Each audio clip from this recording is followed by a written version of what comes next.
Recording. Nick has control of the camera right now, so I'm not too sure why he said that, but I'm not going to say anything more. You all know, if you've been following me for any length of time, that I really focus on the 100-mile life. What can I purchase for the home, for the pantry, the larder, the freezer, that is within 100 miles or 160 kilometers? Somebody corrected me on that. Thank you very much. Of our home. So looking at disruptions in supply chains, I haven't been into a grocery store in quite a while. I've been getting my food delivered from Walmart. And yes, I shop at Walmart. We are supplying the means for people to work. So yes, and I am getting produce delivered that is all Canadian. A lot of the produce I'm getting right now is 100-mile potatoes, carrots. The greens are here in Hamilton, Niagara area. All of that is grown there. But I've been talking with Nick about the supply chain, and we were looking at investing in certain companies that were within our boundaries. And one of them was Algoma Shipping. And I don't know, I think it was a couple of years ago, I decided to jump in with both feet and buy a handful of stocks with that. And Nick, why did you think that Algoma was a good stock? Well, I thought as a Great Lakes balanced shipper, they were well managed. And you see, they've just replaced a number of old ships with new ships with better technology. They're a bulker, and what a bulker does is they fill their holds with material like salt or wheat or what have you, and then they are self-unloaders. They're efficient. They are. So they install new technology. They are apparently esteemed by the investment community because they went out to borrow money to get these ships built. Not a problem. So I like their management. I like the way they do things. They're not rash, but they're rational. Okay. Well, and you mentioned that the management is really good. It does pay a small dividend. I don't own a lot of those stocks, but I do own some. And they are local to me in that they're just down, the head office is just down the road, St. Catharines, near the Welland Canal, where a lot of the ships sort of slide back and forth. Some of them, especially in the winter months, ship in and out of Goderich because they take salt to wherever road salt is. Let me stop needed. you for a minute. Don't down this company for paying a 4% dividend. That's right in the median of industrial companies paying dividends, and they're a safe dividend. Or a safe dividend. I didn't actually mention that they paid a 4% because I couldn't remember. I just look and see how much gets reinvested each month. But that's one way that our roots are going deeper into 100-mile living, is by investing in what's local. The other part of that equation for me is buying wheat, buying flour. I don't buy wheat berries because I have no way to mill them at this point. P&H Milling, it has a port here in Hamilton, huge facility. A lot of the flour that's sold here in Canada, I would say the bulk of it is milled in Canada, and a lot of it is milled right here in Ontario. There's also a mill called Arva outside of London, Ontario, which again is within the boundaries. One of the largest grain mills still running in Canada, and they produce flour, etc. All of the flour type things. They've got a little shop, and next time we're in London, we may stop there and get some more flour. About Arva, one thing we used to like was Red River cereals. Yeah. And we couldn't get them. Now Arva's producing them. Arva's producing the Red River cereal. So if you don't know, it's like a 12 grain or a 7 grain milled, and then you cook this cereal, and it's very healthy and it's really good and tasty. The other thing that we did, and I mentioned at one point in one of my videos, that I ordered and had shipped in a large bag, I think it was 25 pounds or 20 pounds of mixed dry beans. And that came from just outside of Barrie. So it's right on the edge of the 100 mile from me. We cooked some up. They're really, really good. I think there's 3 different kinds of beans in there.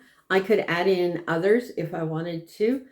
But it made good baked beans. It made really good chili. We've been eating that this weekend. So again, looking at, I could go to the store and buy a bag of dried beans, but we don't know where they were grown, what they were grown with. The beans that we bought are organic. There's no pesticides, no other kinds of No chemicals. Roundup used on them. No Roundup. So it's really good, right? But I think we get, oh my goodness, the cat just spilled his coffee. We get ourselves all worked up because we are hearing in the news about the supply chain things that are going to come and the higher prices that are going to come. And yes, that will affect a lot of us, especially the fuel prices with the shipping that goes with that. There's not much we can do about that. But what we can do today will benefit us 6 months and a year from now. So keeping that larder and that pantry full. So how many cans of tuna do you have? How many cans of canned ham? Pasta, rice. Rice is not 100 mile. And I don't even think I could get wild rice here that's 100 mile. There is wild rice produced in Manitoba. So it would be Canadian. But we never know, right? We just never know. But let's take it a step further here as we think about our supply chain. And Nick and I just were talking about some of our investments beyond the shipping industry. It's kind of hard to figure sometimes what things are the best to invest in. So let's look at the precious metals. I know, Nick, you talk a lot about gold. We have a number of gold stocks. So maybe just let people know where you think gold is going. Short answer. Okay. Ontario is the powerhouse when it comes to gold. Where I think gold is going, I think gold will follow the irresponsibility of government's financing. Okay. And I think until they get their debt under control and you pay less in interest than you do for military activities, gold's going to keep going up. Right now, I absolutely profit? Yeah, like a profit. I say it's going to be a minimum of 5 digits. And if you take the amount of paper money that's floating around out there, you don't even want to know how much gold it takes to neutralize that. Okay. So the answer is up. Up. Yeah, I wanted the short answer, but thank you very much. We joke about that a lot. Just to give you some background, Nick has been following different stocks, trading patterns and graphs technical analysis. That's what he does. So if you're interested, his YouTube channel is Denaliguide Summit on YouTube, and I'll put a link below if you are interested in that kind of information. I haven't actually included him in any of my videos in the past, so this is a bit different for me.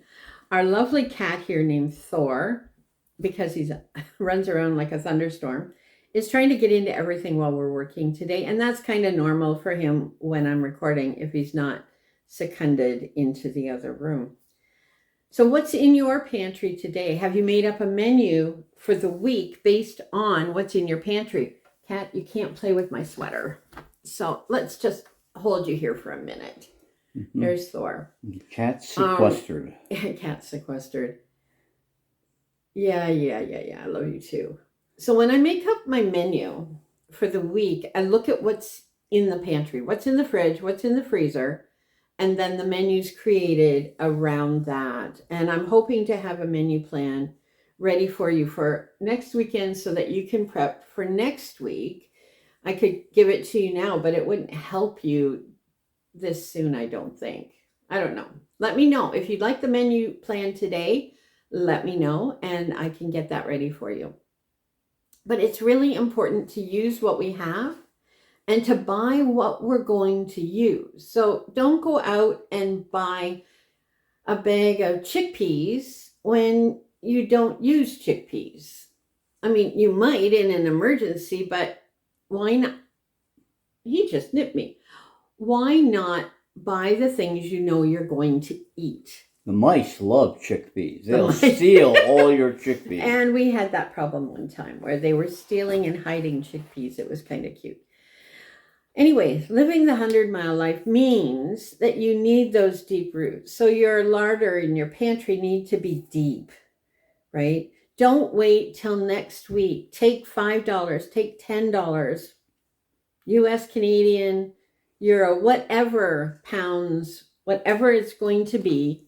Take that and start building now. It's not something you want to do and wait forever. Because if you think about it, 6 months from now, prices are going to go up, right? That's just the fact of life. So stock now. Shop your pantry when you go to make your meals. Don't just go online and order whatever. Shop your pantry. Use what you have. Use what you like. And make sure that when you're stocking your pantry that you're purchasing things that you like, but also purchase a few things that will treat you. I mean, these are things others have been saying all along, and I'm just reiterating. You know what? What? Sorry, Nick. I was going to say, as a single guy living in a remote place, I had a 3-item budget. Peanut butter, Spam, right? And cheese. Well, probably cheese. Yeah, I forgot the third one. But what I'm saying is, Doll's got the right idea here. My bottom line is, don't over diversify. I say 5. She probably says 7, but I widely go with 3. Spam, peanut butter, and one other item. Oh my, Spam, huh? Anyway, friends, make sure that you include a treat in there. I know in my pantry shelf right now, I have 3 boxes of cake mix. I also know I can make a cake mix on my own, but in a pinch, I've got cake mix. We always have chocolate in the house. I always set aside enough that we can enjoy the foods that we like, not just that we have to eat. And I think sometimes we forget about that. Oh, we have $50 this week to spend. Maybe I'm going to spend $5 of that on chocolate. The third item. I'll spend $10 stocking the pantry, and the rest will be the necessities that I'm replacing. The third item was coffee. Coffee, yeah. So, definitely. as a single guy, a school bus driver, getting up early in the morning, I had to have coffee. The Spam was my dinner, and probably with some crackers, the peanut butter was my dessert. Yeah, definitely. So I think that we'll wrap it up today. I am continuing as Granny Doll. I'm knitting on my sweater. I'm knitting a pair of socks, and I'm going to show you the hand spun knit socks later this week that I finished and the disaster that happened when I washed them. That's another story. Made bread. So my bread baking is coming along really, really well right now. I had some dried starter in the freezer. Hydrated it, rehydrated it. My starter went gabonkers. What kind of starter? What kind of starter? Sourdough starter. So for bread. For bread. Well, and other things like cakes and muffins and biscuits and pastries and whatever else you want to use your sourdough starter for. So for now, it's Granny Doll living the 100-mile life, making sure that the roots are deep, close to home. If you have any questions, please leave them in the comments below and I'll be sure to get back to you. Also, I've asked a couple of times, if you'd like the 100-mile life on a separate YouTube channel, let me know that as well. But for now, have a great and blessed week. Say goodbye, Nick. I'll see you guys. Remember, coffee, peanut butter, and Spam. or some form of canned protein. Let's just put it that way. Take care and God bless. Till next time. Bye for now. You want to turn it off?